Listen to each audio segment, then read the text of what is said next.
If you leave your computer unattended, you will get compromised.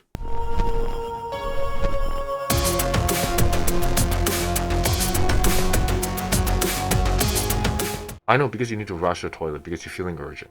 But do not leave your computers unattended, because this is what Mr. Hackerloy will do to your machine. First of all, you have the user who has a computer, and of course, computer right here is going to be left unattended because this user decided to rush over into the washroom. And then you have your best friend forever, Mr. Hackerloy right here, who is going to be walking over in the office. He sees that there is a computer that is unattended, and what he can do now is to go ahead and launch command prompt, which is going to be a super cool way for you to look like a hacker, and he'll begin downloading those files that will allow us to use from his computer to remotely control everything that you have from your machine. And before we get started, kids, remember, hacking is illegal.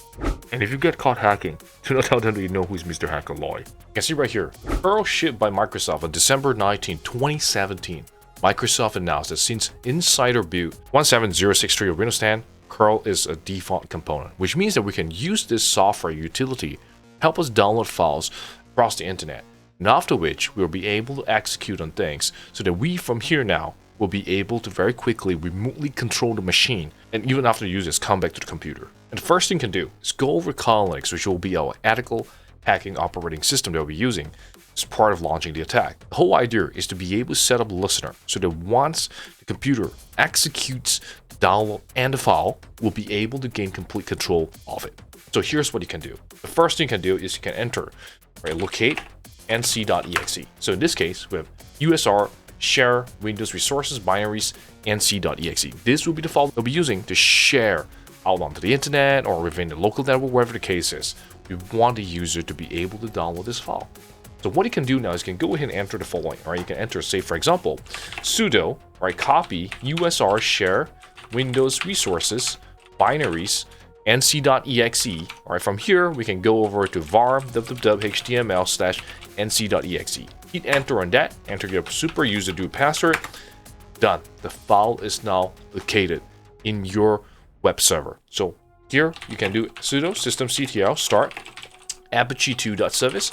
Hit enter on that, and there you go. We have now started the apache2 service to help us host this file. Now here's the super fun part. We'll be hosting our listener. So all you gotta do right now is enter nc nlvp. All right, so let's use the port of 8080. Okay, and with that, go ahead and hit enter, and done. We're now listening. Okay, and the other thing you can do is, of course, to take note of your IP address. So what you can do is you can enter the following ifconfig. So right here we have the IP address of 192.168.0.106. This is the hacker's machine. And of course, if you're hosting your server across the internet, you have a completely different IP address.